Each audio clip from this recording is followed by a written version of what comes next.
مخاطبین از رسانه پشت ماجرای فیلم استاندار سابق یادتونه یعنی تیم زنه میگه که منم داشمی رو های گلزار جابجا کرد. درود به مخاطبین عزیز، بنده امین فردین به همراه تیمم بار دیگه با یک برنامه پشت پرده دیگه با شما هستم. امیدوارم که هر کجا این کره خاکی که هستید و صدا و تصویر من رو میبینید و میشنوید حال دلتون خوب باشه. 7-8 ساعتی هستش که توی فضای مجازی یک تصویری از یه بسیجی مفتخور، یه بسیجی ارزشی، نمیدونم از چه واژه‌ای بعد استفاده بکنم، در شاندیز مشهد منتشر شده که قطعا این ویدیو رو خیلیاتون دیدید. اگرم ندیدید حالا در ادامه این ویدیو خواهید دید که میره توی یک مغازه لبنیات فروشی، یک خانومی که از دو تا خانم هستن که بدون روسری وارد اون لبنیاتی میشن و میخوان خرید بکنن، ظرف ماست اونجا ور میداره و میزنه تو سر این خانوم ها که این ویدیو حسابی توی فضای مجازی وایرال شد و سر و صدا به پا کرده و نظرهای مختلفی رو هم خیلی از دوستان دادن و به مرور افراد مختلف نسبت به این قضیه واکنششون دادن. و از اون طرف امروز در این ویدیو میخوایم هویت اون شخصی که این ظرف ماستر رو برداشته و زده تو سر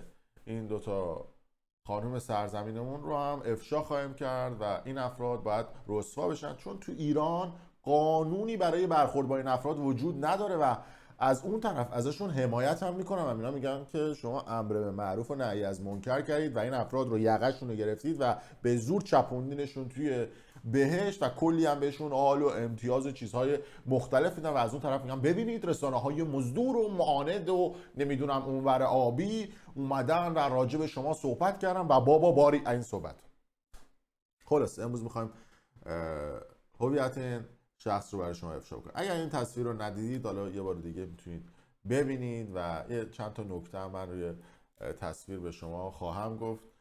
تصاویر دوربین های مداربسته این لبنیات فروشی هستش که منتشر شده. ببینید که این دوتا خانوم، حالا این خانوم هم فکر کنم روسری داره، این خانوم هم حالا به شال روی گردنشه که وارد این مغازه لبنیات فروشی میشه و این آقاه، بله این آقا وارد مغازه میشه، گویا از قبل داشته دنبال میکرده. اینا چه چشای هیزی هم دارن این پوفیوزا و از اون دوره میبینید با چه لحن طلبکارانه، اصلا نوع راه رفتنش از اون دورم کاملا مشخصه. از اینجا تون میاد و نزدیک این خانومه میشه، انگار مثلا ارث پدرشو خورده. میگه زنی که مثلا تو چرا داری همچین کاری میکنی و اینکه من میخوام شما رو ببرم تو بهشت، شما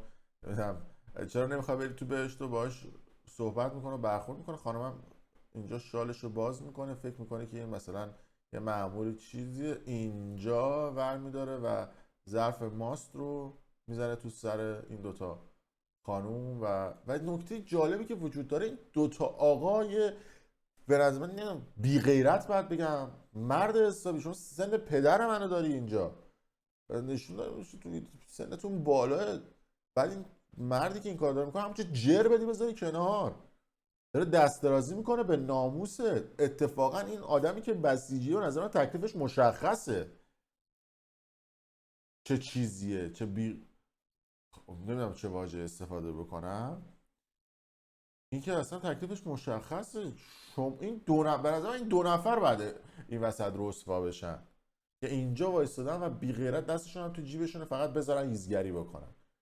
اومده و دم این صاحب مغازه گرم که یارو پرت کرد از مغازه بیرون، دم غیرتش گرم. و من تعجب میکنم اینا فقط دارن تماشاچی این اتفاق هستن و بعد از اون هم خبر رسیده که اومدن و مغازه لبنیاتی این بنده خدا رو پلم کردن. ببینید عامل بسیجی برخورد کرد دیشب ساعت 11 شب اومدن پلمپش کردن. میام پلمپ مغازش. این هم اتفاقی بوده که برای این آقای با غیرت به نظر من افتاده و این حرکت رو زده. البته توی ایران میان خیلی شیک و مجلسی با اون کسی که دست درازی کرده به ناموس من و شما ازش حمایت میکنن.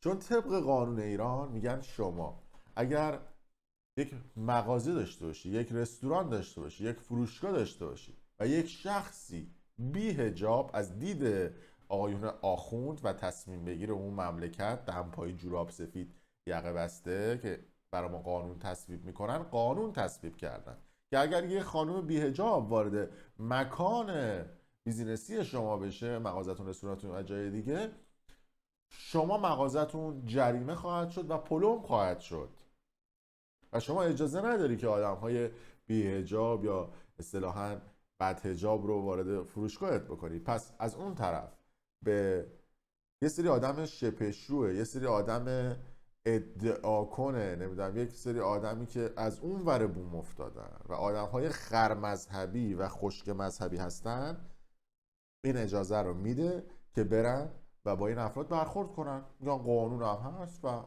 انواع اقسام بدرفتاری هم میکنن. حالا ما مردم، من خودم پیش قدم میشم و اگر آدرسی از این آقا به من بدید، من شخصا به ایشون کمک مالی خواهم کرد. اگر ایشون مغازهشون هم کرایه باشه، من 6 ماه کرایه مغازه ایشون رو هم میدم یا این اتفاق رو رقم خواهم زد. و ما مردم که میگیم باید پشت هم باشیم، باید پشت هم باشیم، حالا باید پشت هم باشیم.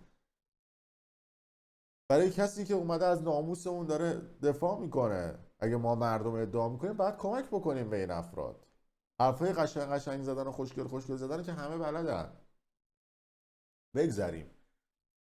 حالا جالبه که این آقاه بدونید کی هستش. این آقا شخصی نیست جز آقای مصطفی عبدی که ایشون مداح اهل بیت هم هستن و قبلا هم مسئول ستاد نماز ائمه جمعه این صحبت ها هم بودن و این هم تصاویر ایشون هست که اومده بیرون. آقای مصطفی عبدی که تصاویرشون با لحظه مداحی هم هست. یه فیلم مداحی هم ازشون اومده بیرون. ایشونی که میکروفون میگیرن و مداحی میکنن و میخوان درس امام و انقلاب و اسلام و خداشناسی رو به مردم بدن. اینو میگن برای بعدی ها، برای خرمذهبی های بعدی، برای کسای دیگه. به حال احترام میذاریم به عقاید و باورهاتون، اما شما با این رفتارهاتون مثلا میخواید طرف رو هدایت بکنید به سمت اسلام و قرآنتون، بدتر طرف رو دین زده میکنید. این خانم نه خودش، نه 7 جد آبادش، نه 7 نسل بعدش دیگه اسلام شما رو باور نخواهند داشت، چون این تصویر تا آخر عمر در ذهن این خانم باقی خواهد موند. این اسمش میشه امر به معروف و نهی از منکر؟ نه عزیز من، این میشه اسمش کودنی و کج‌فهمی شما. ببینید این فیلم مداحیشم. ما همه از آب سر است، دست‌های کوچکش ساقی چشم ما شده. ایشونی که میاد مداحی میکنه و میخواد مثلا امام حسین رو به بقیه نشون بده، ما داریم میبینیم از رفتارش و اعمالش که چجوری داره درس معرفت و انسانیت و این چیزا رو. بعد ببینید من یه تصویر دیگه هم بهتون نشون بدم. بله ایشون، من اومدم تصویرشو هم با کیفیت کردم که ببینید این تصویر و اینم تصویر دیگه. حالا از اون طرف یه عده میان میگن که خب باش، هرچی آقامون بگه، یعنی میان اینجوری صحبت میکنن، میگن هرچی رهبر اون مملکت بگه. رهبر اون مملکتتونم داره میگه که برخورد با بی‌حجابی و بدحجابی رو باش مخالف بوده. حرف خودشه دیگه. آقا من نمیدونم حرف رهبرتون اگه قبول نمیکنید میخواید حرف کیو باور کنید؟ اینا من فیلمش رو براتون میذارم ببینید که چی میگه ایشون. امام رضوان الله علیه هم سلیقش عیناً همین بود. نه اینکه خیال کنید که سلیقه نخواهد. سلیقه امام عیناً همین بود. بنده دارم به شما عرض میکنم، خبر میدم. البته شواهد هم هست. در سال 64 که همین آقای ناطق نوری وزیر کشور بودن، من یادم نمیره تو همین خیابون ها یه عده جوونا بودن که حمله میکردن به بدحجابا. امام مکتوب نوشتن به ایشون که برید این جوونایی که حمله میکنن بدحجابا بگیریدشون، بزنیدشون، زندانشون کنید، حبسشون کنید. مخالف بود امام، در حالی که امام اون مرد شجاع و بی‌نظیری بود که مسئله حجاب رو تو این کشور برگردون. هیچ کس دیگه نمیتونست غیر از امام بکنه. اینم یکی از اختصاصات امام. اگر غیر از امام هر کس دیگه بود، از همین آقایان بزرگان عرض کنم که مقدسین، علما، چه هیچ کس جرئت نمیکرد که بگه که باید با حجاب مردم بیان بیرون، که امام در همون ماهای اول پیروزی انقلاب گفت باید با حجاب بیان. این همون امامه. ما در این حال با اون روش مخالف بود و ایستادگی کرد و گفت بچهای کمیته اون وقت آمدن جلو این افراد رو، اونها بچهای حزب اللهی بودن، اونها نمی‌فهمیدن کار رو، اشتباه می‌کردن. بعد هم موافق نیستم با اینجور زدن و فلان. بچهای خوب، بچهای مؤمن، بچهای صادق، بچهای سالم، بچهای خوشفکر، خوشدل گاهی اشتباه میکنن راه رو. باید شما توجه داشته. بله، این هم صحبت‌های رهبر همون مملکت بود، کسی که بسیجی‌ها میگن جانمون فدات. آقا این رهبرتون خودش گفته آقا من خودم مخالفم که برخورد بشه با افراد بی حجاب یا بد حجاب از قول اونها. از شما چجور میرید با این افراد برخورد میکنید؟ یه سوراخ قانونی هم پیدا کردید، میگید که امر به معروف و نهی از منکر. اما من میخوام نگاه مخاطبها رو ببرم به یه سمت دیگه.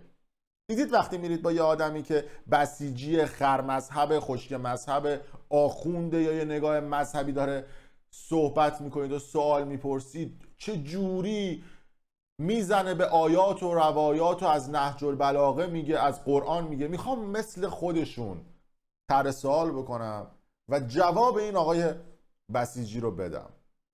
ایشونی که خودشون هم یه مدتی مسئول ستاد نماز ائمه جمعه بود و بسیجی بود و فرمانده بسیج بوده و چنین و چنان، مداح اهل بیت بوده و میکروفون دستش میگرفته و حسین میکرده.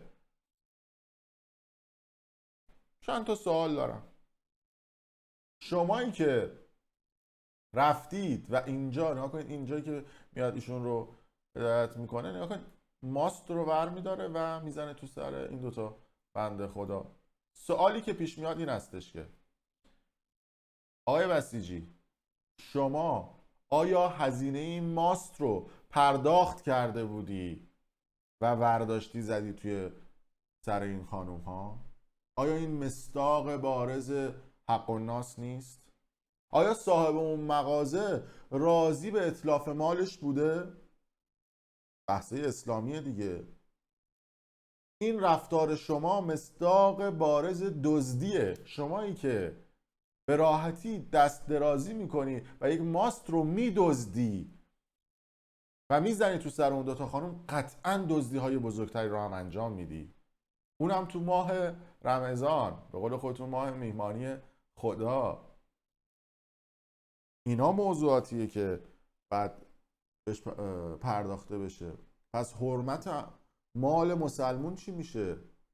شما حرمت مال مسلمون رو حفظ کردین. آیا حمله به اموال خصوصی مردم نیست؟